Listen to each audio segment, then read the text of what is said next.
che comunque il calcio è imprevedibile e le cose non sono mai scontate, quindi è anche la bellezza, no, di questo sport.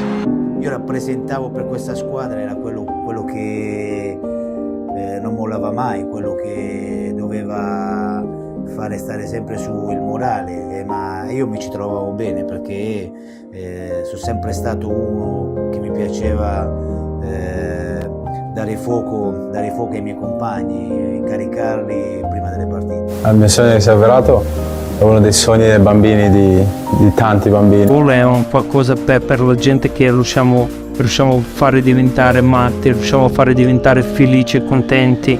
Con questa maglia devo veramente fare una performance diversa perché sto rappresentando uno dei club più grandi al mondo.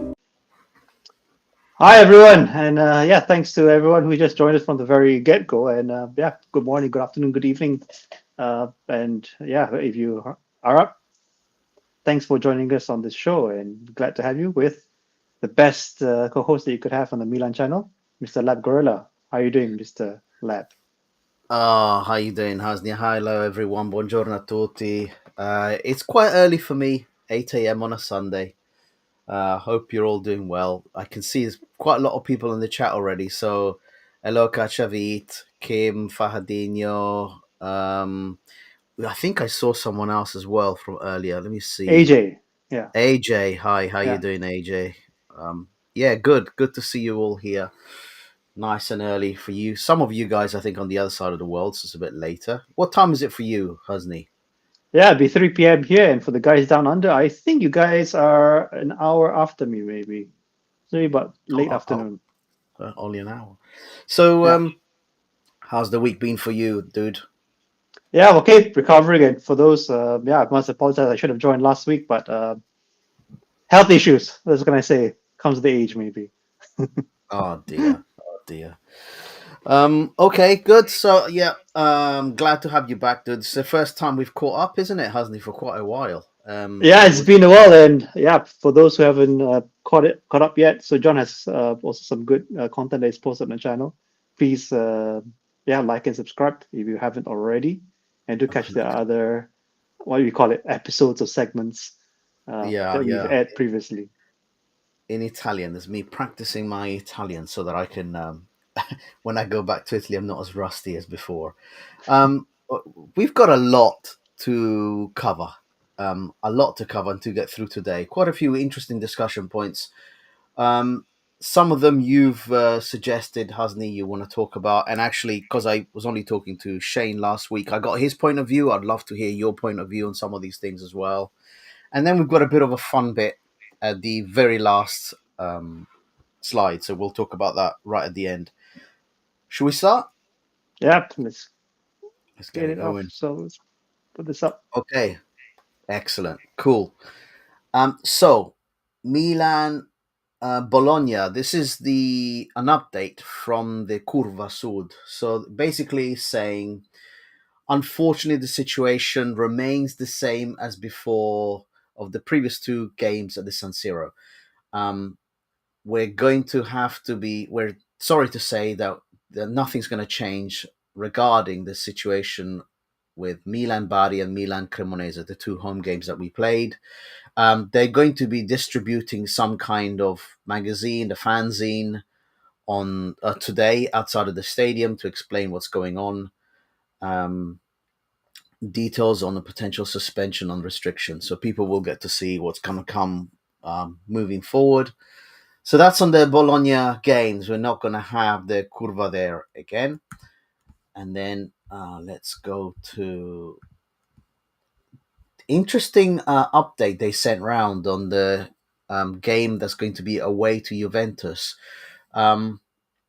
They said that the way that tickets are distributed by Juventus on that particular game means that in order for you to buy a ticket to be on the Milan side, you have to subscribe to their site. And the Curva are refusing to do that. And they said, so you have to be Juventini.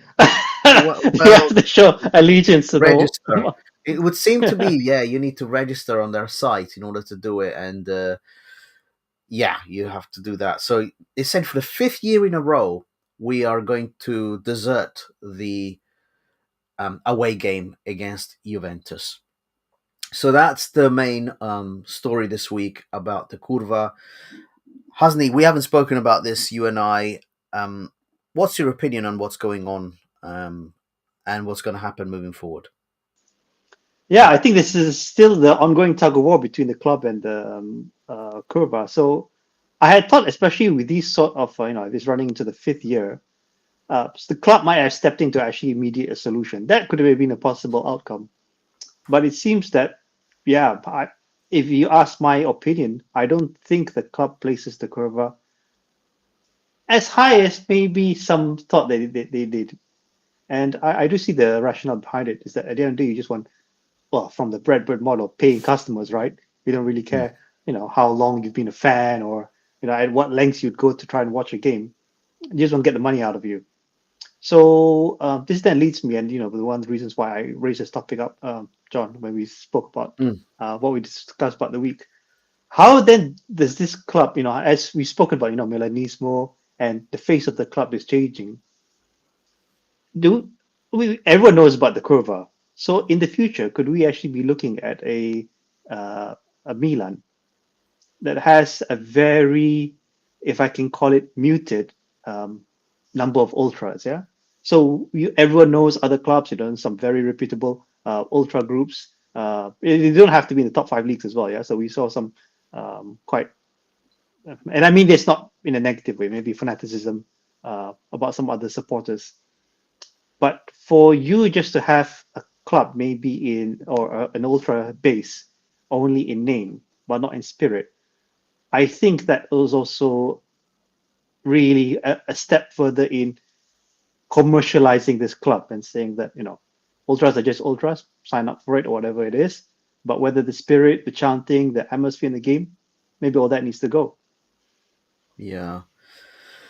I don't know what to say, Husni, about this. There's obviously parts within that ultra group that deserve to be banned because of the criminality that's attached to them. Okay, fine. But clearly not all of them. Ultras and their banners, they do an incredible job and an important job of bolstering the team, but also something that you notice now in home games, they also guide other fans in terms of the chants and the songs and when players come off shouting their players' names. It really is a big difference. You can hear it. You'll hear it today again. I think the point I mentioned last week, or I mentioned in an Italian pod, was in the first home game when Luka Modric played and he came off, the announcer shouted his first name in expectation of everyone shouting Modric in response. There was no response like that. And that's, made me laugh in a way because I thought, are we getting to a situation where people don't know the players? And so they don't know to shout out, that they're supposed to really shout out loud. It's not good in terms of the atmosphere. It's almost like you score a goal, there isn't that explosion. And also when you concede a goal, you don't feel things are, the players are feeling the heat. So I think for the long term, this has to be resolved 100%. But you have to remove the criminal side of it from those ultras that are there primarily to support the team. Yeah, fully agree. And me as a dad, you as a parent as well, is that you want to bring maybe your family to a game, so you wouldn't want to be in an atmosphere where there are actually criminals around it. But let me throw it back to what happened. Well, I guess a few months ago now. Yeah, when I was in Singapore watching the game against Arsenal. So the tifo and everything. That was trademark for us. Yeah, I mean that's something that you would expect. But would you be happy if this club would then say that you watch these images or these highlight reels of the tifo being unfurled at the stadium? Maybe that's a thing of the past, But as a differentiator between how Milan supporters do it and other clubs, even in the Premier League, we definitely stand out. And I go all the way back to the 90s, and everyone remembers these images back from the 90s. You turn on your You can even watch it on YouTube, I think. Yeah, in those days, turn on the television, the stadium was full of people and full of flags. The atmosphere was completely different. It's not Yeah. something where you watch the game in silence, which I think is starting to happen maybe in other sports as well. And sorry I didn't mean to insult you, John, but I don't want this game to turn into golf. I know Yeah, they watch that in silence. Hey man, no. Hey, listen, golf is its own plenty of issues. Um, I'm not insulted. I'm not hit. I don't defend the sport just because I play a bit. No, I don't defend it.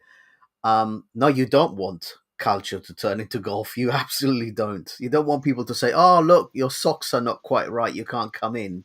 And yes, that does happen in some clubs. You don't want Milan to be one of the few Italian clubs that completely removes tifosi that way. You really don't want them to be that way. It's going to be a handicap for the team. I do believe that. And I've said it before, we've discussed it many times. Overall, the Curva and the way they've been behaving has been slow. They don't represent me, all of that, blah, blah, blah. However, the tifo and the way they react and they G up the team is really important. And it is part of the image of the club. Now, this ownership is doing things their own way, and they just feel like they need to take these steps. Whether this is a bigger picture regarding making the team more likely to be acquired by a foreign owner. This is a link to the next discussion point, Husni. It might be that. It might be that. Any last words you want to say about this, or? No, but yeah, I guess in the spirit of us being on the channel, I'll have to keep dropping these reminders more frequently. Please like and subscribe if you haven't. And yeah, thanks. Gunardi just joined us. And yeah, big shout out to Fadino for reminding me. Excellent. Yes, thank you, Fahadinho. Director Fahadinho. Right. So this week, Carlo Pellegatti, the Milan, how can I put it? RedBird lover, came out on his YouTube channel and made like a really big announcement. I don't think, apparently, the media in Italy is saying you shouldn't have come out and said this. If it was something going on that you know about, you probably shouldn't have let people know already. But he's saying that Jerry Cardinale, the owner of the RedBird Fund, has been trying to sell the club to the Steinbrenner family, the head of the New York Yankees family, one of the principal funds or investment funds within RedBird as well. So that's what Cardinale released. Sorry, Cardinale. You see what I just did there? Freudian slip. Pellegatti. So he's not seen well by actual Milanisti, Now, what Pellegatti said, Jerry Cardinale is looking for a solution for the long term, a joint venture with the ownership of the New York Yankees, the family Steinbrenner, one of the biggest financiers of RedBird. It says Cardinale is working, to find new owners. They're going to be Steinbrenner. And then he talked about how the Steinbrenner family bought the Yankees for just $7.5 million in the $8.7 million in 1973, and has now made it worth $67.5 billion. So yes, that is the original Steinbrenner, George Steinbrenner, that did this. I believe, having done a little bit of research, I am not a New York Yankees and I'm not a baseball fan, but they've got like minor investments in, I think, Man City, and obviously they New York Yankees also owns part of Milan as well, so they got a slight stake in us as well. But when this came out, there was a lot of hope in the fan base. What they want to see is any way out of Cardinale leaving and Elliott leaving, with the hope that Steinbrenner would come in and be open to restoring Milanismo in the way it should be. Everyone knows what that means, bringing Maldini back. I think, reading into them, the fact that they are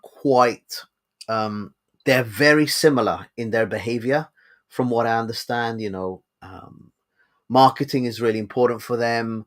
The fan experience is really important for them. But one of the things that seems to be quite crucial for them to make extra revenues is a stadium, and a stadium situation. So again, that could be a way out to try and get a stadium up and running. I don't think, in terms of the sporting side of things, Husni, it would indicate any improvement at all, even if it's done. What's your opinion on the story? Yeah, the way that I look at it, and pardon me for saying this, I think it's another case of out of the frying pan and into the fire. I mean, and the reason why I'm not supportive if this were to happen is because ideally I do want an owner that has big time involvement and can somewhat demonstrate that it's not so much about the business side, but it's also very much about the sporting side. I understand these days, let's be real. This business side of things is crucial because you have to keep the club afloat. Yes. But the sporting side, the passion, the fact that people are human beings, yeah, and even as owner, they can say that I want my club to win. I want to lead a successful club, not that I just want to lead a commercially viable club. So this news is not surprising because, as everyone knows, and we've been speaking about it for the past many years, that RedBird isn't a long-term owner. I mean, that's generally not what they're out for. There's no benefit to them beyond hitting certain milestones and certain targets and then saying that I want to find someone else to sell to. You just want to make money. But who they make money from, and this is the concerning part. A ownership, and I don't want to go into the nationality, but if they don't know even what culture football is like, what are your expectations as a fan of this club? Yeah, it's like someone who's never ridden a motorcycle in his life. All of a sudden, you give him the keys to a car. What do you expect this guy actually to do? So these are the sort of worries that goes through my mind. But I do see the point of fans saying that you need a change somewhere. And I don't buy the part about Maldini because I think the fact that if as wealthy as he is, if he's a fan, he probably see the benefit of bringing back Maldini. But just as a rich guy, he probably think that I could probably get someone else, right? Someone else who maybe understands the dollars more than the sporting results. Yeah, I mean, so that worries me a lot. Yeah. Yeah, no, you're absolutely right, and I think my understanding is that his father, George, actually Gunardi points it out. It would be the same situation with RedBird. Hal is not the same as his father, George. And yeah, from my understanding is that George Steinbrenner is the guy that did the deal in the 1970s, built this entire empire, New York Yankees. His son is far more kind of careful and not as expansive in his thinking. So that being the case, it's not the kind of owner you want. It's not like what people are thinking, oh, well, this is a family that's just ginormous. They're going to just splash the cash. No, you still have to maintain also fair play, right? Financial fair play. And our club seems to try and adhere to that more than most others. I don't think it will happen. And if it does happen, I can't see Maldini coming back, Husni. I don't see him coming back under something like that because he would have to be in a Maldini position probably where, be extra careful about accepting these sort of jobs, especially yes, from these sort of owners. I mean, you got to be doubly careful, right? After what he's been through, and a sort of, you could say, the pain and damage to, his love for the or affection for the club. I mean, he'll be like double, triple, quadruple more careful about these sort of owners. yeah. And there's one thing that I wanted to add, John, is that if it is indeed this guy Steinbrenner who's coming in, we all have to be real.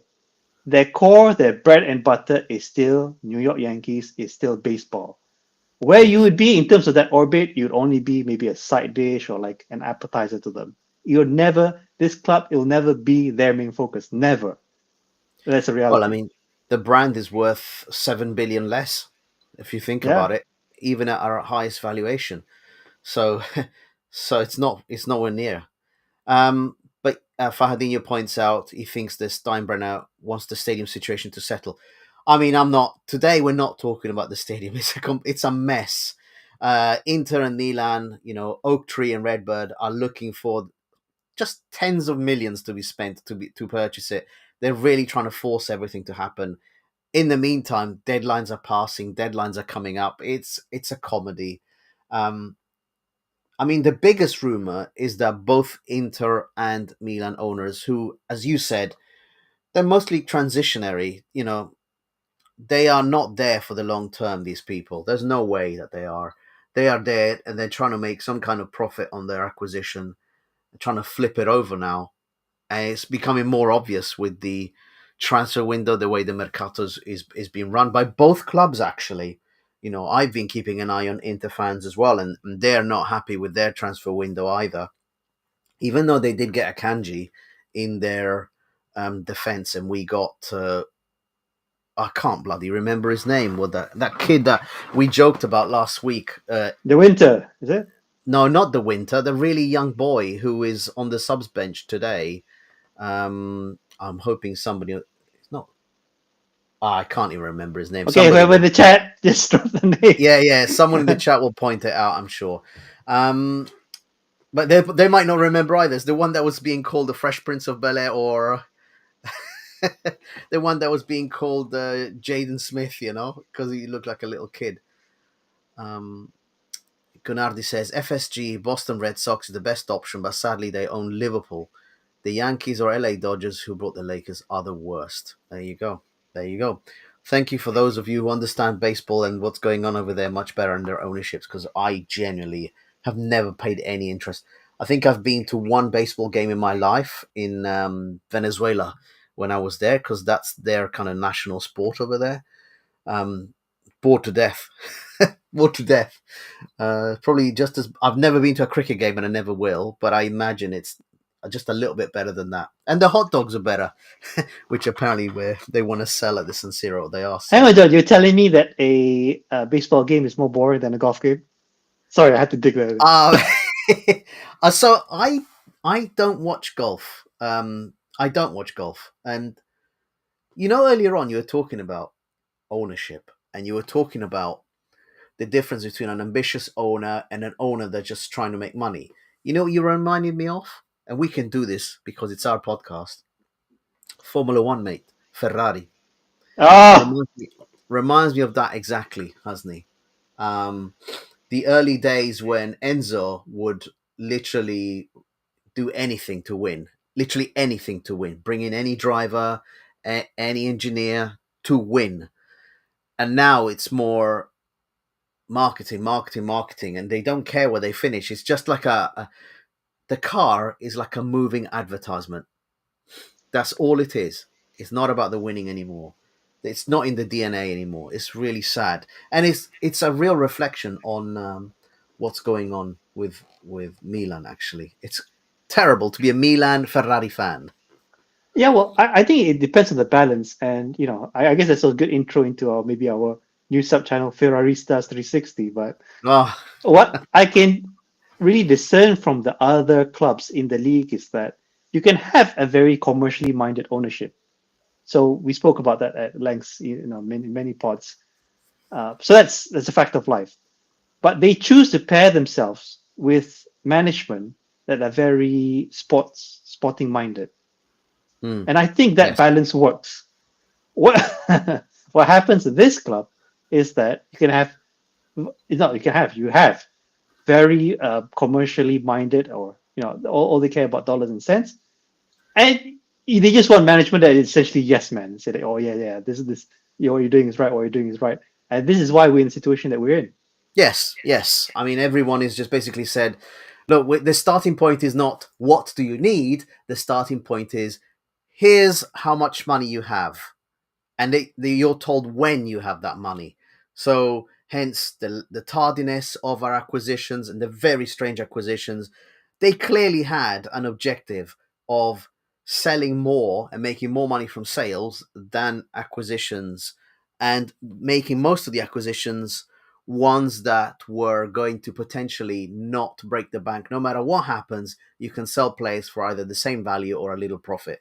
So it was really obvious from every window, pretty much. The only emergency window, Husni, that I've seen was last January, where they just panicked to shit because they thought we're going to drop out of we're not going to make Champions League. This is going to be really serious. We're going to, get knocked out of the Champions League as well. And it all happened anyway, despite their panic transfer window, which included a change of manager, right, Husni? So none of that has worked out. You can't panic like that in business anyway, and they should have known that.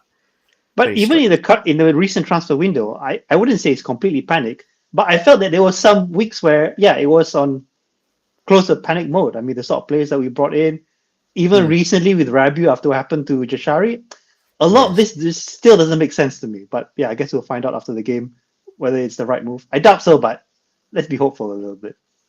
I mean, you brought up Rabiot. That's an interesting one. Just let me see here. I'm just looking at the potential lineup for today, which has changed. We're going to discuss it later on anyway. Interesting. Yeah, Jashari is obviously out until December, and then suddenly other acquisitions had to come in to try and cope with that massive loss. And Rabiot comes in. Rabiot and his mum, not just Rabiot, his manager mum. And what's really weird is that it's not been spoken about in the Milan fan base enough. The fact that Rabiot apparently had an enormous fight with a Bologna player, an English player, if I am correct. Yeah, it's quite well known. And I think this is the main reason why he's been frozen out of the team by De Zerbi, I think. Yeah, and Zerbi, yeah. yeah, Yeah, exactly. and sent to us. Yeah, and they said, this is so severe that they can't. So Jonathan Rowe went to Bologna, and Rabiot came to us. So the rumor is Rabiot might play today. Jonathan Rowe, I don't think is going to get picked. Also, the signing of and that by itself. In the past, with Milan, I brought in a player that had just looks like had been involved in a very serious situation. I don't think so. I don't think they would have. But desperate times, mate. Desperate times. And I think his wages will probably be quite solid. Yeah, so there was that post by, I think I saw it on Instagram, but comparing the wages, and Rabiot is definitely up there. But what I see more is that Tare saw this as an opportunity because had the fight not happened and you tried to get Rabiot on a normal transfer window where, there was no, if I can call it, character problems or character defects with the guy, Yeah. we wouldn't be able to afford him.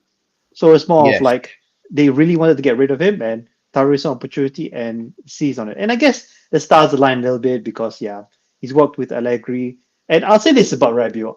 He's not a bad player. So Rabiot, if you ask my opinion, maybe on the above average sort.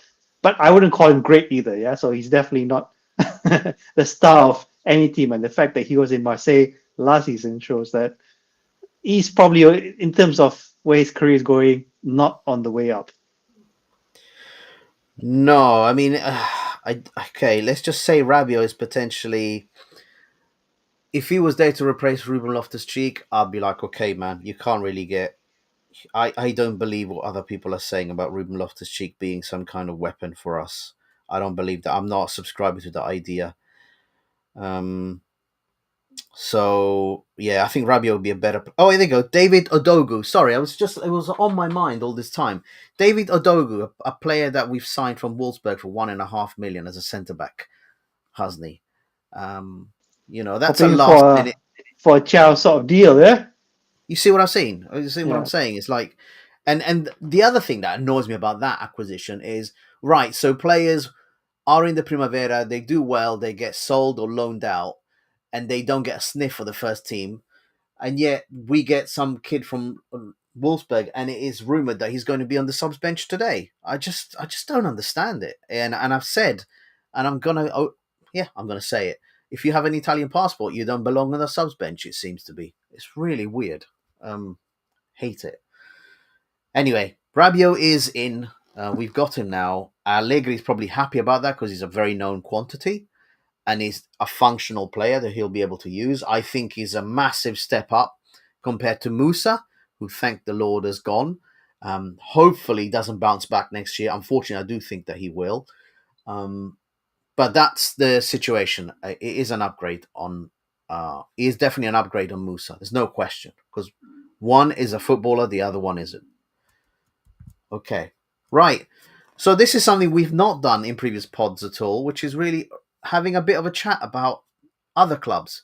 So these are clubs that are playing in the Champions League, so they had to play the first few fixtures. Did you watch this game, Husni? Yeah, I caught the highlights. Of course, I don't want to waste my 90 minutes of my life watching two teams that have potential to make life difficult for us. But the highlights Yeah. themselves, they were quite entertaining, and you'll have to agree, John, that if you didn't know the score before watching the game or the highlights, Yeah. it was anyone to take it. I mean, I wouldn't have expected the last goal. Yeah. But of course, Yeah. on a downer, I am always upset when I see Hakan on the score sheet. How did you feel about it? Well, so Derby dell'Italia, I was you guys all know I'm a subscriber to Uncle Sharma's channel. He's an Interista. He's been kind enough and graceful enough to come in our pod in the past. He's a good guy. And he was saying he's worried about Çalhanoğlu and his potential performance. And I was like, oh, well, you guys could get caught out. Pre-season, everyone said Christian Kivu is going to be a real unknown in this kind of instance. What's he going to do with Inter? And they've just lost to Udinese as well, remember, Husni? So there was a lot of nervousness around the Inter fan base. Juve, on the other side, had, in my opinion, carried out quite a solid transfer window. And so it was a very early clash. Now, when big teams like these clash, generally you can bet your bottom dollar on a draw. And I actually did. I didn't bet my bottom dollar. I bet a tiny amount on a draw because it was pretty good odds. So I was all looking good until the 91st minute, that particular scoreline. But it was a great game in terms of entertainment. It was really enjoyable in terms of some of the shots. I mean, Çalhanoğlu's second goal was a bullet. You know, the way he volleyed that ball, brought it down for himself and volleyed it. It's a beautiful shot. Couple of dodgy, as in headers from corners that were completely unmarked. So Inter got basically a free header that was Thuram, and the other Thuram got if I remember, a free header as well in the 82nd minute. And I think the dad was watching in the stands as well. Yeah, so Lilian was there. Yes, it was. I mean, yeah. I feel like Inter had most of the game, but they couldn't.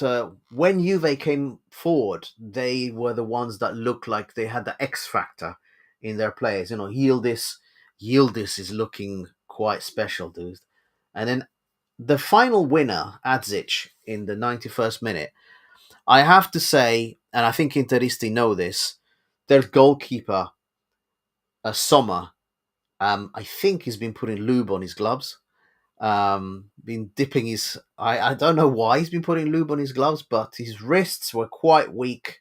The ball hit him in the hands, but it went straight through. Fair, the shot was really nice, but I think Inter know that... Actually, I blame him for two of the goals, having watched the game. I think he was quite weak on two of them. They're going to have a few problems. And now if you look at their record, it's 1 win and 2 losses. They're stuck there on 3 points. And on the other side, Juventus, full points from 3 games, and they've now faced a major opponent as well within those 3 games. So, yeah, the question maybe, Husni, is Juventus back, Husni? I would never wanted to count them out because, in spite of what's happened with, they've their many scandals, they're still a solid team. So they're still a solid team. They have a solid history, so they still have the track record going for them. So I would never count out Juventus, even if they were to finish outside the Champions League places. So this sort of resurgence to me seemed in the works. What really struck me is that Inter losing against Udinese the week before. Yes. I thought that was quite a shocker because, how competitive they were last season, taking it to Napoli every single step of the way. I thought Udinese wouldn't have been much of an issue. But I think that they're struggling. And, can't say I'm sad. I am happy that they are. But on the same note, I'm just worried that are we even worse than that? Yeah, I don't know. I think Christian Kivu is... I think a bit of a post game analysis, you think, what could have happened that was different? Could he have made subs at different times? Could he have left some players on? It's all ifs and buts, isn't it, Husney? I think the biggest thing they're going to change, I think, and Kivu's going to have to make this change, they're going to have to change their goalkeeper. Ultimately, when you leak goals like that, Sommer historically has been very, very solid. I think he was a really good acquisition in the transfer window where he was brought in initially, but his performances have dropped, and I But don't know if they trust. Yeah, but everyone knows that somewhere he's a goalkeeper when they got him. He's in that category that he's just good enough. He was never highly rated before he came to Inter. It's just that the Inter's defense are solid. You can't deny the fact that how they set up, how they can defend, how they can defend in the games. The goalkeeper is definitely their last and not the best line of defense that they have. So I mean, yeah. you can see it in games like this. It's like if you put enough pressure on someone, he's never great to begin with. It's just that the team has been doing well all this while. I think he performed solidly in the Euros. I think the guy's quite a solid goalkeeper. But I do think that overall, talking about the Inter defense, their whole squad is aging. Akanji, I think, is a very interesting acquisition. Let's see how he settles in. Trying to remember, I think he did play yesterday, dude. So I got punctured, dude. But Acerbi as well, dude. He's got coming on in years, man. Like, Inter are gonna have to find someone else. You can't, Bastoni's Bastoni. At his peak, he can be a really, really good defender. There's no question on him. But you don't concede 4 goals for no reason, Husney. And I would say 2 of them at least. Yeah, his wrists were quite weak. At first, they look like amazing shots, but then when you look at the replay, you realize that he actually did get his hands to it. His hands flapped backwards. Yeah, but all I can see about the first goal, and I think I got the goal. I know it's goal. It's a bit of a scrum inside the box, yeah. So it wasn't a cleanly worked goal by Juve. Well, but that's the thing is, but the winner was from outside the box. You remember? Yeah, it was that's the true. bottom corner. I mean, come on, John. We've suffered those goals before with Mike, so yeah. Oh, we have to. I know, yeah. I know. But very good game, very good advert for the league. So that's one. The next game was Fiorentina and Napoli. Did you watch the highlights of this, Husney? I did, and yeah, it's glad to see. I mean, I can't find it funny enough that Pioli's back like this. But John, you know my take on this is that, I mean, change the name of the team, that could have been us, exactly in terms of the scoreline, how the goals were conceded. Yeah. Yeah, so I wanted to see Napoli. I wanted to see their setup. I wanted to see how Højlund would come in. The surprise inclusion was Højlund from the start. Everyone knows Lukaku's picked up a really serious injury. And so they came in and they went for Højlund, who, by the way, was a rumoured target of Milan. I never thought he was going to come. Now, I'll tell you what, Napoli, pure control, total control of the ball. Within 15 minutes, they were 2-0 up, and it was cruise mode. And yes, it looks like De Bruyne and Højlund already have an understanding. And the way Højlund sits on the shoulder of the last defender and uses his pace, I thought his goal was potentially offside because he was so close to the shoulder of the defender, but he timed it perfectly. And it's a classy finish, I have to say. So, yeah, 2-0 up, and Fiorentina started lumping the ball forward to try and get the ball away from them. And I thought, this is Pioli ball all over. This was the reason why we grow so frustrated, because he gives up possession. He doesn't try and keep the ball. I think Napoli looked every inch the Serie A champions. They looked like they had that swagger about them and that confidence about them. And De Bruyne, yeah, obviously, very good link up. The fact that he's already got chemistry with Højlund is worrying. Tough test will come, but Fiorentina's not an easy team to beat like that, especially away. Yeah, it's more than that. And I do want to credit one player that I think doesn't get enough attention in the Napoli team. And I observe him quite a bit, is Anguissa. And Yes. Gisa, in terms of that midfield, the contributions that he makes to the attacks, I mean, whether it's intentional or not, especially with regards to that penalty, Yes. you just can't understate it. Yeah, I mean, without Anguissa, I think the Napoli team will feel the effects. No, completely agree with you. I saw that attack and I thought, oh, he's going to recover that ball. He did, and he got there first, and then he got himself that penalty.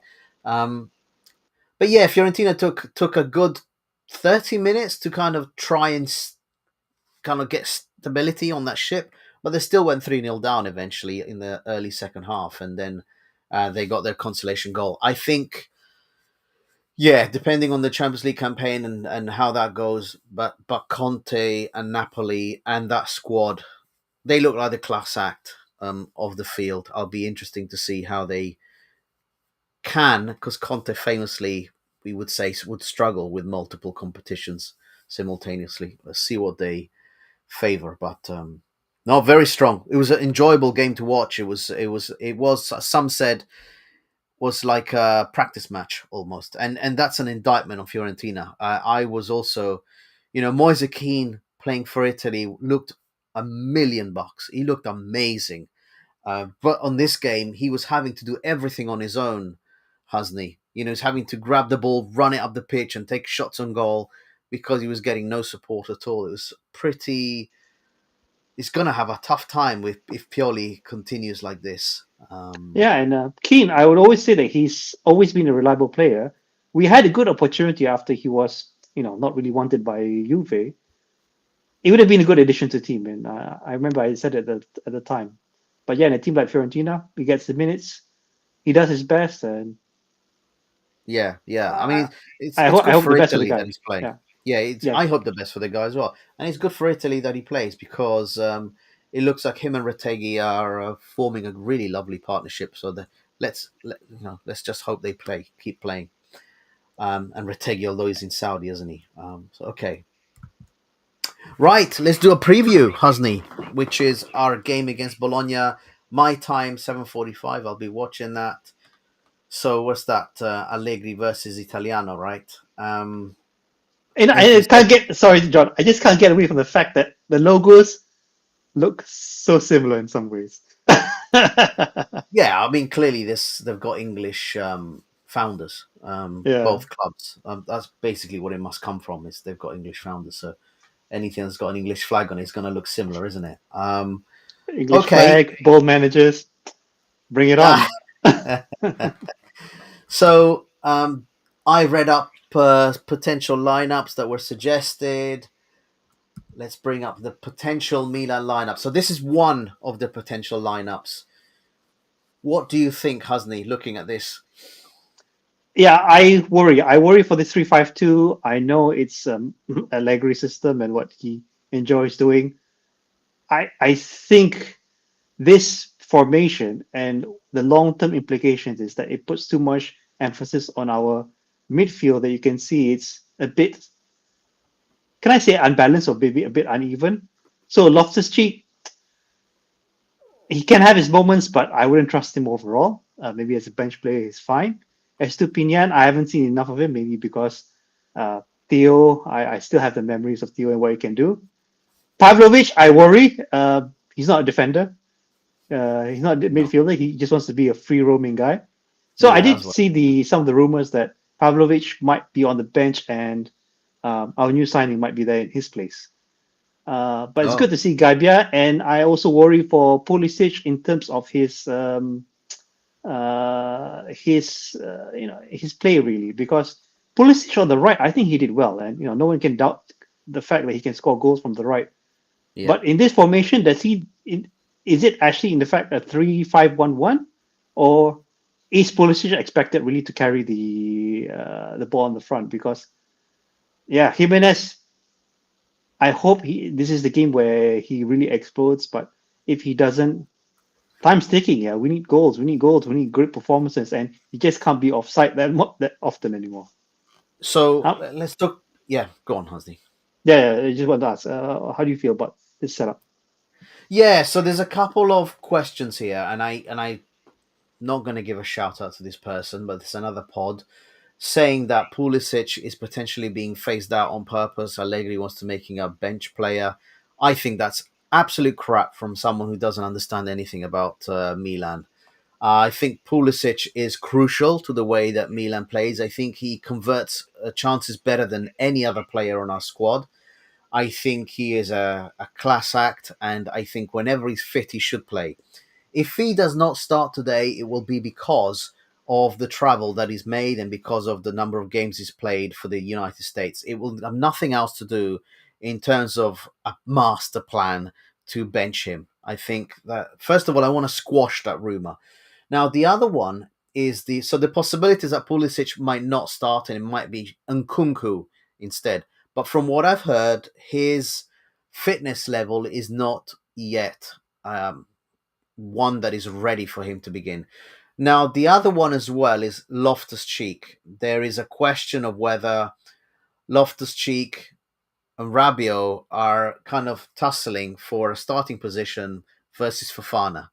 So that's the kind of one of the three is obviously dropping out.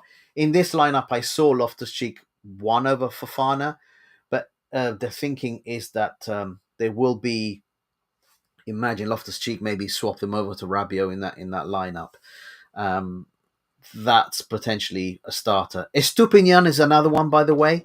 There were rumors yesterday that he was having to have a late fitness test because he picked up a bit of a knock when playing for Ecuador. Now, if that is the case, then Bartesaghi could come in, I suppose. And on the back three, yeah, I've got to say, Husni, Serbia got mullered 5-0 by England. Pavlovic was at fault for a couple of goals where the striker, literally, who was too weak to physically stop the striker, which is an incredible thing to say. And obviously, too slow, yes, but too weak is terrible. So I would not start him, but that's the likely starter. Now, do we think we've got a weakness there? Absolutely. I think any team with any nous will punch a hole through us. And Jimenez has to prove himself. It's as simple as that. He has to start. He scored a nice goal for Mexico. I think they were playing. Who were they playing, Husni? It was like an international friendly. I think it was South Korea. And they scored a last minute equalizer, I think, in extra time. I think that's what it was. South Korea, I see it 4 days ago. Yeah. And I know Max and Gino, shout out to them. He was quite happy about us saying that his twin had scored a last minute goal. I thought that's not a banger. That's an okay goal. It was a first time shot and it was a good finish, but a banger, that's not how I would describe a banger. It's Modric as well, by the way, played. He's turned 40. So happy birthday to him. Happy birthday recently this week, yes. Yeah, he turned 40 this week and he played for Croatia. So he will have to start for us because he's so crucial to our game. So, yeah, I'm looking forward to seeing how he plays. Always looking forward to seeing how he plays. But I think those around him. Do you think this squad is strong enough to beat Bologna? It should be. So we have enough experience on the field, if I were to remove Pavlovic, that we should be able to beat Bologna. And I'll add to that, we should have beaten Bologna last season as well, but we can't seem to pull it off. So with the sort of players that we have, it doesn't need to be that much of a struggle. Bologna is not going to be easy. They have good players, but I think in their last transfer window that they did move on some of the high profile players. But Bologna is a team with ambition. No one can deny that is a team with ambition, and you really have to be on point with it. Now, what worries me, and I want to take it back to maybe a grander scheme of topic later, but a lot of this, if I see the training videos, I am concerned that we're still not into the groove of things. Because if you look at the past 3 games, including the one that we lost, the sort of goals that we scored and sort of goals that we conceded, I'm not seeing a clean way that we are playing it through. I see what Salmakers is doing because I think it's great. There's a lot of contribution there. But overall, to beat Bologna, I'm just hoping that Allegri has something in the locker in terms of a secret surprise. And Rabiot just coming into the team or training the team for this week, straight into the starting lineup, is a big gamble to me. Yeah. So that worries me. And I want to bring it back to really what I mentioned about the grander scheme of things. Guys in the chat, look at this lineup. Could you have imagined from the Scudetto winning team, this is what we would end up with, like what, 4 or 5 years later? This is the team of AC Milan. And does this scream like a project to you? Because it sure as hell doesn't scream like a project to me. Yeah. I guess we forgot one player to talk about, Leao, and his injury. Not recovered at all. And I know that podcasters pre-international break said the international break has come at a perfect time because it will enable us to recover players. Well, that aged well, didn't it? These so-called expert people making these comments annoy me as hell. No, Leao and his calf injury, it's apparently that they're having to just monitor him, and they're just trying to get him and hoping to get him for the Udinese game. But that's the X factor down that wing that's completely gone. That's the problem. Estupinian is apparently, I should say, a decent defensive player. That's not what I've seen in the first few games, hasn't he? But people that watched his previous club, I think it was Brighton, said that, yeah, he can do it. He's just injury prone. Well, okay, I am judging purely on what I've seen. And from what I've seen, he looks panicked. But okay, it's early days. Let's give him more time. We've got no choice but to give him more time. But yeah, we've got a massive weakness down the left side. He tries and gets down there and crosses the ball in. Yep, fair enough. He'll do his best, but he's not a player that's made to do what Leao does at all. Do you remember the days where our left side was our stronger side? Now which side is it? Well, yeah. Neither. It's neither. There's now neither side is strong. It's in fact you end up with our sides being our weak points, where the opponents just keep running down both sides and flicking the ball in. It's our strength now is the center of midfield because of Modric. He will be one that's going to have to be breaking the lines with his passes, which is just nuts. It's just nuts for me to think about. He should be a luxury player that is. Yeah, go on. Yeah, but it's not only the passes. Sorry to cut you, John. It's not just the passes. Modric, at his age, expected to take every free kick, every corner, deep lying. What more could he? This guy has to do everything.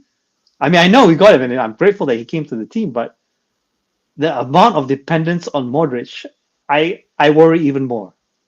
Yeah, I mean, when he came, I never thought that was going to be the case, because I thought he wants to be fit, he wants to keep playing because he wants to play his last international tournament next year for Croatia. That's kind of thought, okay, that all fits, and he's not going to have to be overloaded because he's only playing with a club that's got only Coppa d'Italia and Serie A. But it's obvious, isn't it? When he plays, he stands out. He stands out so much because everyone around him is so shit. It's worrying, dude, because he picks up the ball from the defenders and then he connects the game. And then a lot of the time, you'll see Pavlovic has run straight past him to try and maraud forward. And I've said it before, and I'll say it again. Pavlovic does not want to be a centre-back. He has no wish in his head to be a centre-back. When you see him, he's got this weird tendency to run past everyone and just try and score goals. And that's why he does score goals. But it leaves an enormous hole at the back. And you think, when Pavlovic is gone, who fills in for him? Can Estupinian really fill in for him? Can Loftus-Cheek fill in for him? Fofana fill in for him? No, none of them can. And that's why we have big holes all the time. You know what I was thinking before our pod? And okay, everyone can call me nostalgic, but I just can't forget it. At our peak, we had high-performing Benacer, Kessie, Tonali. So how many players have come into the club to try to replace these characters? Loftus-Cheek, Modric, Rabiot, Yunus Musa, what other midfielders that we went to? Fofana. We've gone through so many guys to put in our midfield to try to replace these three guys when they were at their peak. And we still haven't done it, by the way. Yeah? So we're probably going to and Jashari now, and we still haven't been able to do it. So what hope do we have really for a strong midfield to play this 3-5-2? No, I think you can't hide it anymore. The project is not really there. It's just as simple as that. It's just kind of like, let's just hope it goes as well. They're hoping. Let's just go top 4 with this squad. I'm not sure. Husni, I never asked you. I asked Shane, but do you think this is a top 4 makeable squad? No. You're way more positive than the rest of us, so please tell. Generally, I am, but I don't think so. And I'm not saying because of the players that we have. I think these players, I guess that if they're playing above average, top 4 shouldn't be a problem. But they're playing against not only the opposing team, they're playing against this ownership, they're playing against the management, they're playing against the refs, they're playing against every single impediment or barrier that you can expect as a footballer and more. Because we are set up in such a bad way. So if you don't see us top 4, who do you see as top 4, Husni? Okay, definitely I'm going to put Juve there. Yes. I'm going to put Inter. Definitely going to put Napoli. So we're just talking about that 4th place. Yeah. Now for the 4th place, Atlanta to me is a bit on the fence. I think it's possible that they don't make it. But it could be another team that we wouldn't expect. Maybe Roma even. Yeah. Yeah. Okay. I think I agree with you on that. I think it would be criminal, but I think Milan will finish 5th or 6th. I think that's how I see it. And that will be hailed as a success, right? Compared to where we were last season. I mean, the worst part. Yeah. It will be by some. Right. So I wanted to finish off on the last one with a bit of a fun one. So FootMob is what I used, and I put together what I consider in early stages of the season the best squad in Serie A. Now, from what I've watched, and these are the games that I've watched so far. So you see what I've done here? I have put Pulisic there because Pulisic, he is a finisher. He's very clinical, and he absolutely is one of the best players in our squad. So again, I want to say anybody that's saying that Allegri's got a master plan to bench Pulisic, I think they're really showing that they don't understand the game.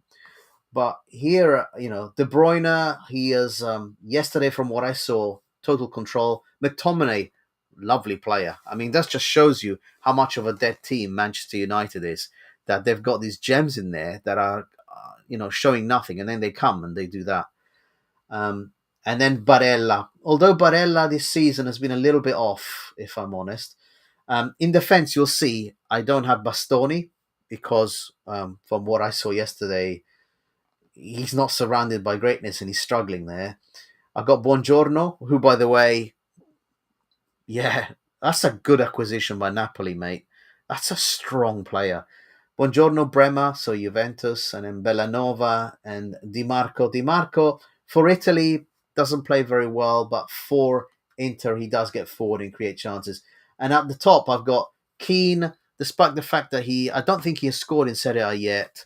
He has, he's clearly putting in a really good shift. If he had the creativity around him of this squad, I think he would score a ton of goals. And Yildiz, again, from what I've seen, what a player. What a tricky little player. Are there players you would change in this best 11 from Serie A? I think this is the best 11 for the past few games, right? Or you expect this? Okay. Yeah. Nothing that I wouldn't disagree with. I don't know. I'm still seeing Anguissa somewhere. Yeah, fair enough. You could even, on current form, you might replace Barella for Anguissa. Yeah. You could do that. You basically end up with a Napoli midfield, which is the class of the league, really. But still early days. I get that. But I think as we move further down the season, if Liao comes back, and I'm never counting out Liao, if he does well, maybe Liao deserves to be definitely in terms of the best 11 for the season. Yeah, that's why I said I gave it the caveat of on current results, on current form. We haven't seen Liao play, unfortunately, because of that stupid body game that he was deployed for. Because they're so desperate to beat a Serie B squad. that you played Leao in it. Was it only 2-0? Anyway, so that's it. I'd say you look at this, you can kind of see. By the way, Husni, I haven't seen Roma play yet. I'm going to watch them today. Curious to see how they play under Gasperini. I Yeah, know they've but been winning, Gasperini but style, everyone's very familiar with it, right? In terms yeah, of how can I put it? What's the best way to put it? I don't want to put too much of Atlanta into it because the players are very different. But I can expect definitely a re-energized Roma squad. I thought last season they were actually a bit lackluster, if that's the appropriate word. They didn't seem to have that step in the spring that step. But with Gasperini and how he organizes the team, how he gets the players, I see great things. Yeah, so I'm definitely not um, thinking Roma will do too bad this season. yeah. I am curious. I don't know how they will adapt. They've got some really awful players in that squad as well. By the way, a player such as Mancini shouldn't be seeing the national squad. In my opinion, he should never be called up. He's a criminal, a fraud. Hate him. I can't believe that he's picked. I don't know what he's done to Gattuso. He must have a video of him somewhere doing something dodgy. Because yeah, I'll see what Gasperini does. Gasperini doesn't mince his words and he doesn't mess about. He will pick the best players. He won't screw around with what ownership wants him to do. Yeah, but So I think a lot depends on the coach. Gasperini, he has the ability to turn players around. Look at the players that we've sent that yeah, were disaster cases. What that manager has been able to bring out of them. So yeah, no surprises, yeah, if he turns that team around. yeah. Okay, I'll stop the share. So Husni, quick question on Italy. Have you watched the internationals at all? I didn't watch the complete game. I watched a bit of the highlights and, of course, some of the drama with Israel. So, yeah, I guess in Yeah, line for my support for yeah, Free Palestine, I'm glad Italy managed to pull it off. yeah. Just pulled it off though. I mean, defensively looks really, really shaky. I think in the last podcast I said I was very happy with the Estonia 5-0 win.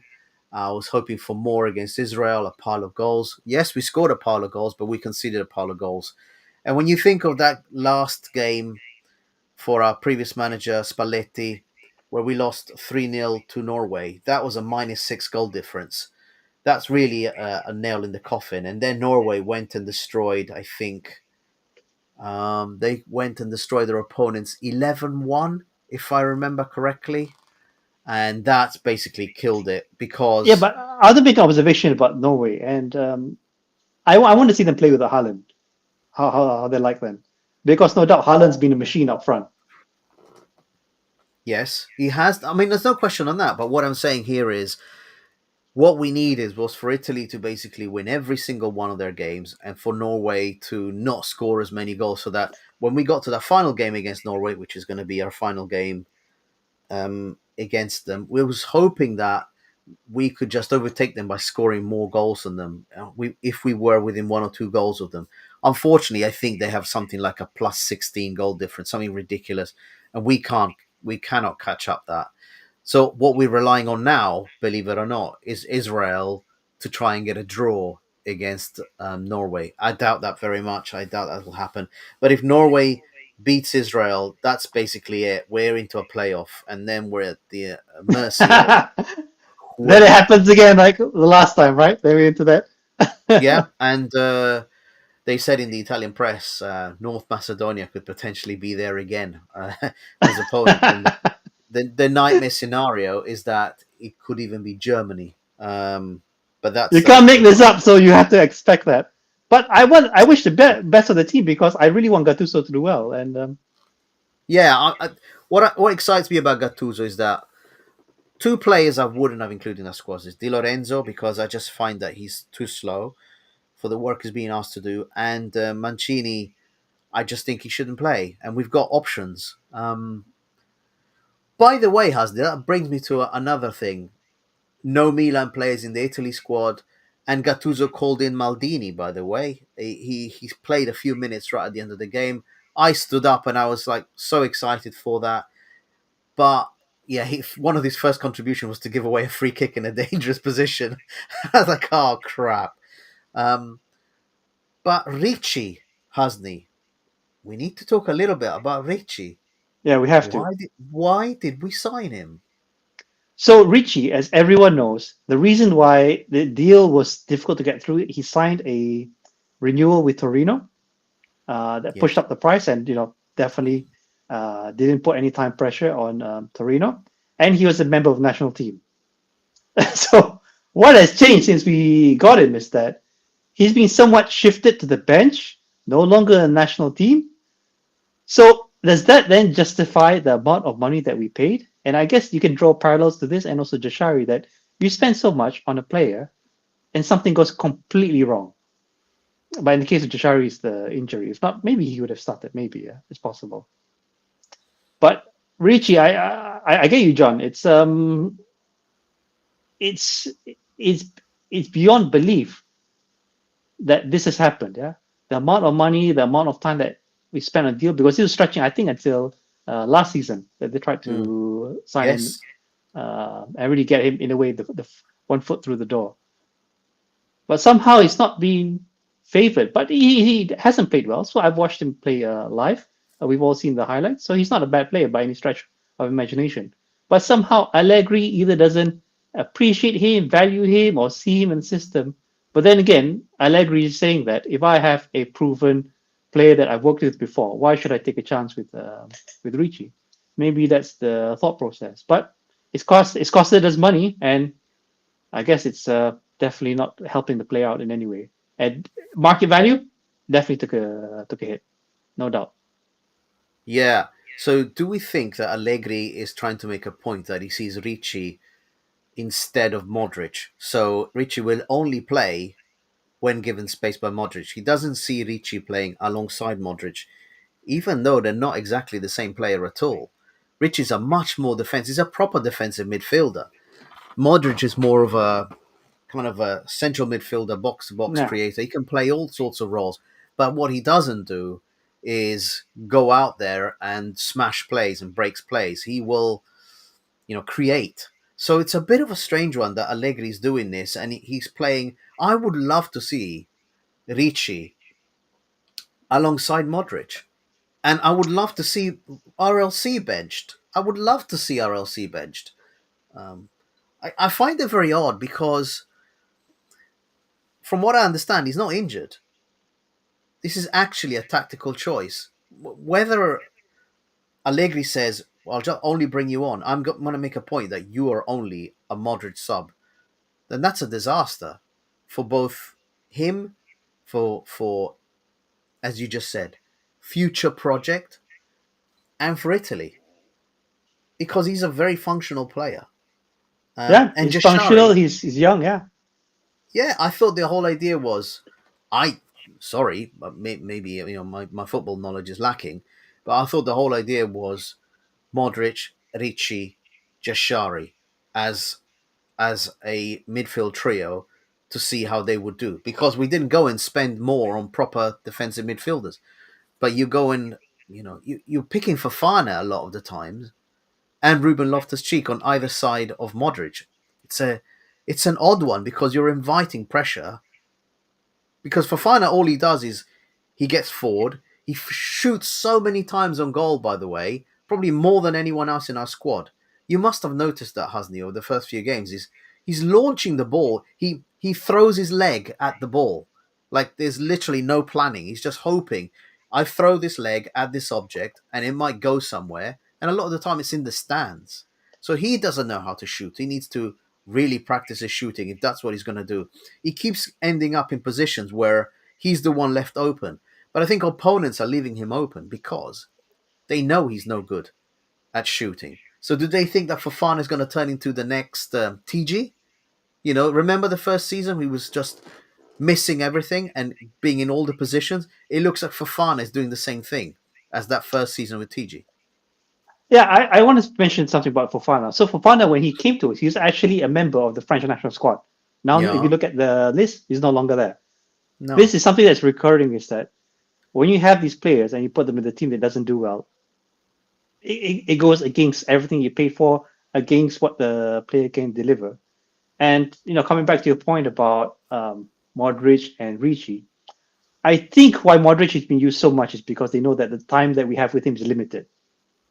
So you just have to play him. Maybe just run him into the ground. Maybe that's what Tari said. They just run him into the ground after he's going to retire. So just use him as much. You're not saving him for anything left because he's on his last legs. And giving Ricci maybe the space to. I know without game time it's a bit difficult to say this, but maybe getting Ricci used to how things are, if I can say that. That's the only explanation I can think of. Yeah. I mean, today, if I had to choose the lineup, I would have just like bench Ruben Loftus-Cheek. I put Ricci there. Then the other thing I would do is bench Pavlovic and let's see the winter. Let's see a different player in that position. And Estupinian, if he's carrying a knock, well, let's put on someone else, Bartesaghi or whatever. And then Pulisic, I mean, he's travelled so far. Yes, I would actually start him on the bench. And I would try Nkunku, but again, I don't know. I'm not in training. I don't see these players, so I can't. But well, regardless of the number of minutes that Nkunku can play, I wouldn't trust Nkunku. I mean, if someone's saying that he has 20 minutes left and he hasn't trained for the whole season with Chelsea or whatever it is, what injury to Nkunku and he's probably out for the rest of the season. We bought him, okay? He's not on loan. We bought this guy. It's a lot of money as well. It's a lot of money for us, but it's not our money, so who cares? That's what I always say. It is. Come on, it's the fans' money, John. You're paying them. Oh, it's mostly your money, Husni. Not mine. I'm not the one buying all the jerseys, dude.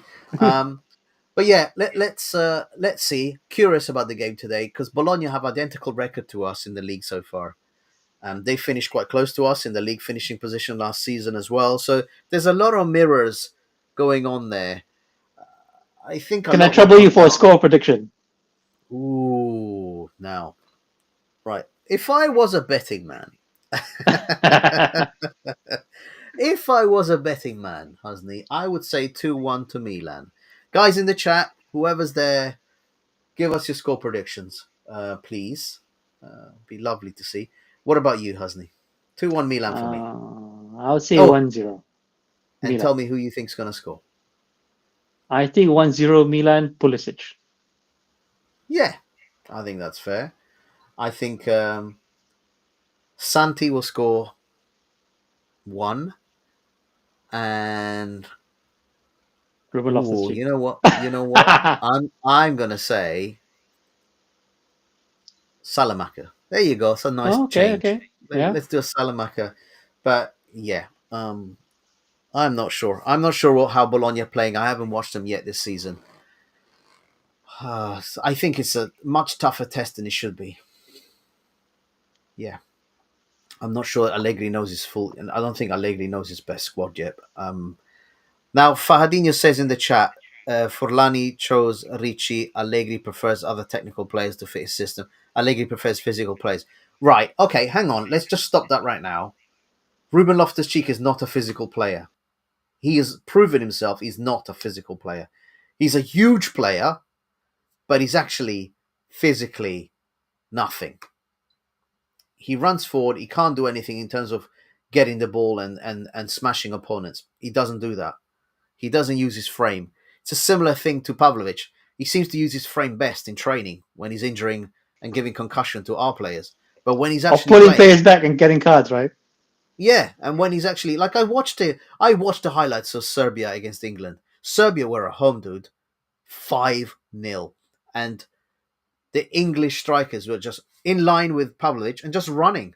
Pavlovic was holding their shirt like he was holding a leash. It's just crazy. I think this makes the game a lot more even than it should be. And not having the ultras there is also going to be interesting in terms of the atmosphere. I am also curious about what this flyers that they're going to hand out, this magazine that they're going to hand out outside the match. I'm sure somebody will report back on what the contents are in the media, and we'll get to see what they say about the likelihood of the future. Because my understanding is that they are working towards some kind of reintegration of some parts of the ultras. There has to be something there because otherwise the stadium will be a library, like it has been against Cremonese. Oh, by the way, Cremonese, well done to them. Surprise package. So I guess it wasn't too much of a bad of a loss that we went through, right? No. Let's not give that credit, dude. I mean, if you had to pick three teams to get relegated, who would you pick, Husni? Oh, that's tough. Let me check the league. Yeah, I don't know where the form of these teams are currently. I mean, I'll tell you mine. I still think Cremonese will go down, despite what they've done. I think Lecce look dead, like woof, and I think Oh, I Genoa know we looks. got one here, John. We got Sassuolo. This doesn't seem to be doing too well. Yeah, Sassuolo are a sad story, really. And I think the team that will collapse the worst this season, surprisingly, I think it could be Atalanta, hasn't he? I'm not talking about relegation. I'm talking about really drop down the league. Yeah, well, they need to if we're going to get into the top 5 or top 6. Yeah. We need them to do really poorly. Yeah, I think Atalanta will not be in a competition for top 4. Now, I'm here to be proven wrong, but I think losing Gasperini is a big loss. It's although you'll say that, and then Bologna, they lost their coach, and the following season they did okay. They won the Coppa d'Italia anyway, right? So at our Yeah, cost. but beating us last season, I wouldn't say it's a major achievement for some of these teams. Well, dude, we hammered them in the league, and then we got locked, and then we seemed to shit the bed in the actual cup. Yeah. Anyway, so Fahadinho says Ruben Loftus-Cheek does use his body. We disagree on that, Fahadinho. Okay, that's your opinion. That's fine. Absolutely fine. I told you I don't rate him. I've never rated him. I think he's not a Milan quality player. He got picked by England, by the way. He got called into the squad. Yeah, Here you he go. did. Cacciavite, or else he uses his ass cheeks. I agree. He was interviewed and he said, "You know what? I was getting used to not playing for England and watching those guys remotely. I wasn't thinking I was going to get picked, but I think England had picked up quite a serious injury in the midfield, and so they brought in a couple of players as choices. Yeah, so Italy will be in a playoff most likely. You can't rely on Israel for anything, so I won't. Do I mean that on just footballing side? No comment. Then on the Bologna game, I think we just narrowly win. But Yeah, yeah, there's this definitely. Richie issue. We're not going to be able to run away with the game. Definitely. It's not that team. Never was, never will be, I think. Yeah, and I think in the longer term, we have to watch this Richie situation because it could become a problem, in my opinion. And on the defenders, what's happened with all these players that we brought in? Where's the winter? Where's all the other guys that we brought in? That I was joking with Shane last week. They all look like twins. What's going on? We're not seeing any of them. Yeah, but John, this just shows the disconnect between the sporting side in terms of the sporting director Tari and all that, and Allegri, right? I mean, we read about it on the internet about the meetings that they have and all this.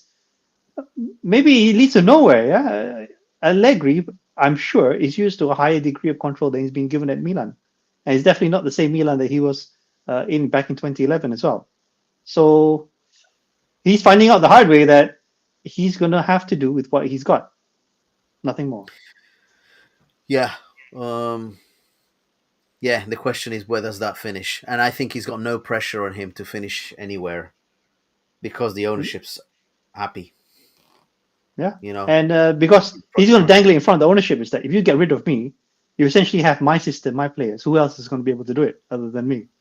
And the fact that they have to pay him off, right?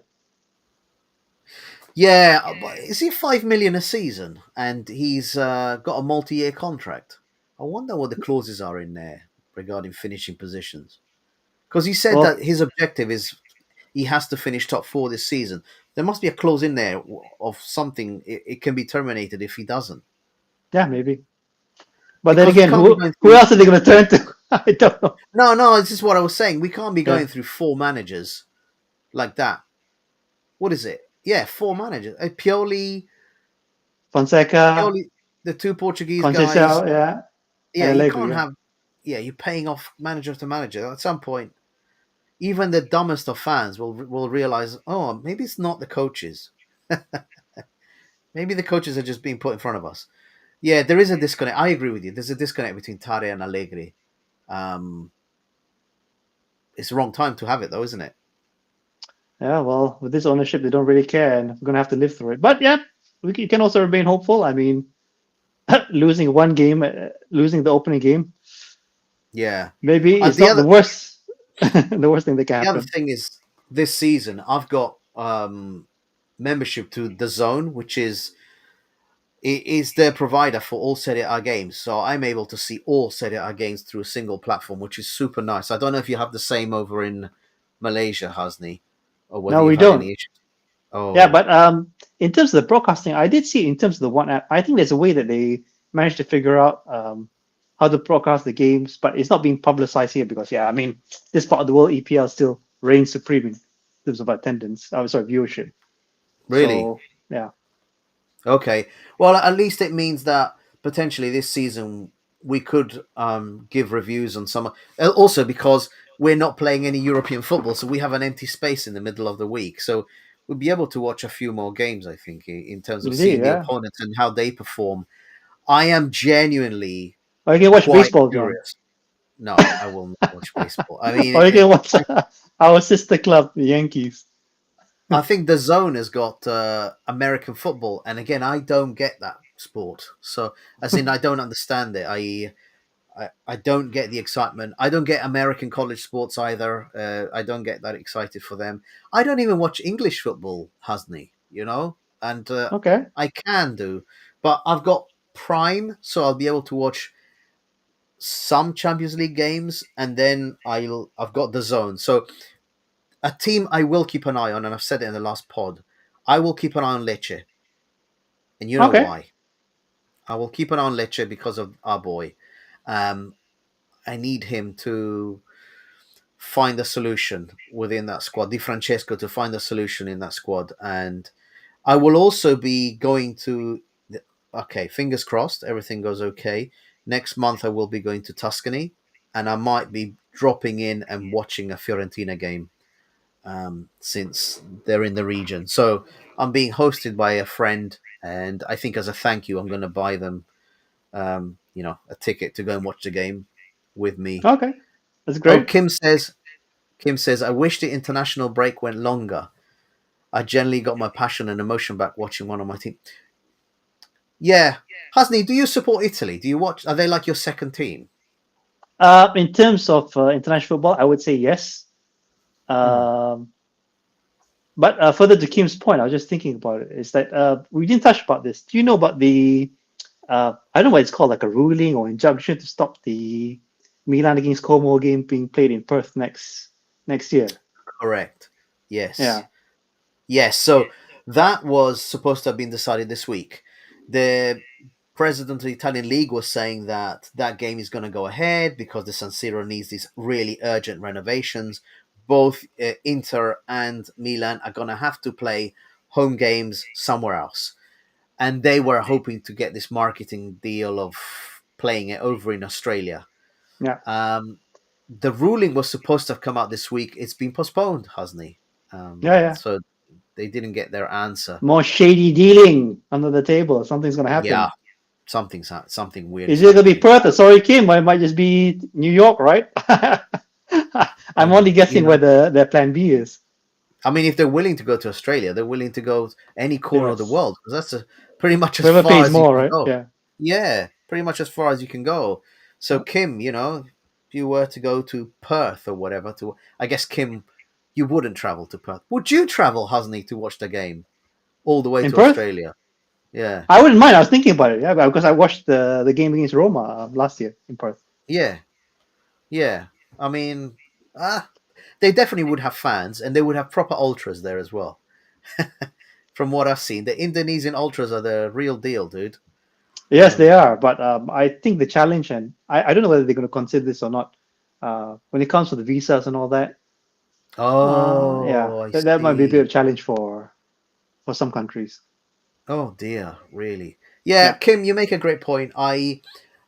It was the first time that my family said, stop screaming, Dad.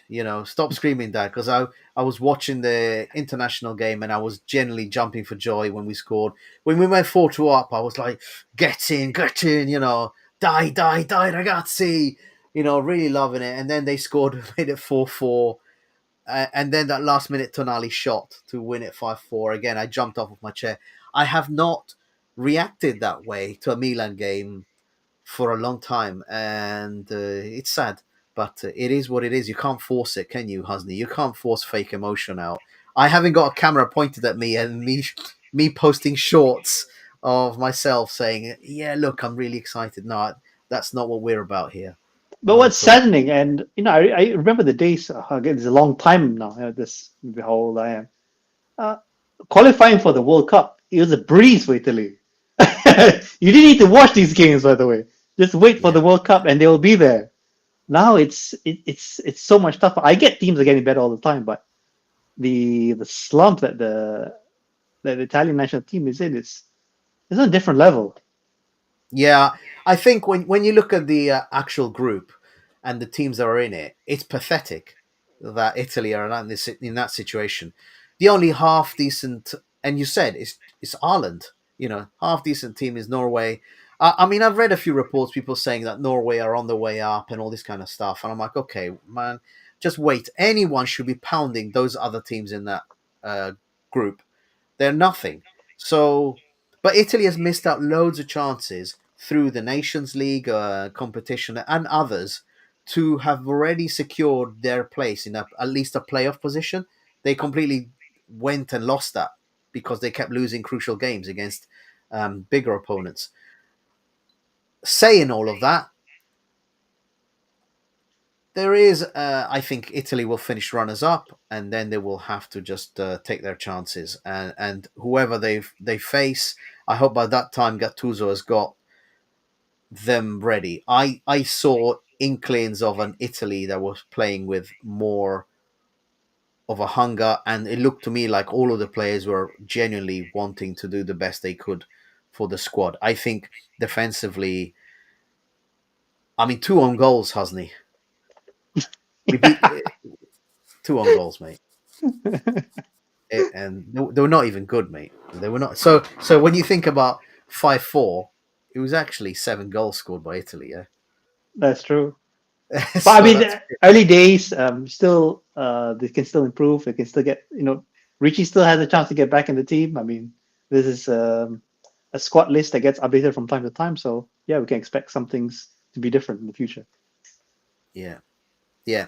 All right, man. I think that's it for today. I don't know if there's any more topics to cover, Husney. Is there? I don't think so. Nope. I just want to say a big shout out and thanks to everyone who's joined us. Kashavit, Kim, Fadino, AJ, Gurnardi. Let me see if I missed anyone else. No, I think you caught No. all of them. Yeah, I think most of it. And yeah, I'm sorry if I did. Please do reach out to us if you want to join our WhatsApp group. You can drop us a DM in our Instagram page. Yeah, or even leave a comment on YouTube or send a message there, and we'll add you to the group. And yeah, thanks again for joining us. How about you, John? Some closing. Yeah, no, comments? thanks everyone, and nice to speak to you again, Husney, after a long time, dude. Keep well, and hopefully soon we'll be able to do a full pod with the three of us together. And Forza Milanismo as always. Only Milanismo. You guys have it. Let's keep it going. This is our fight. Forza Milan. Bye, everyone. Ciao.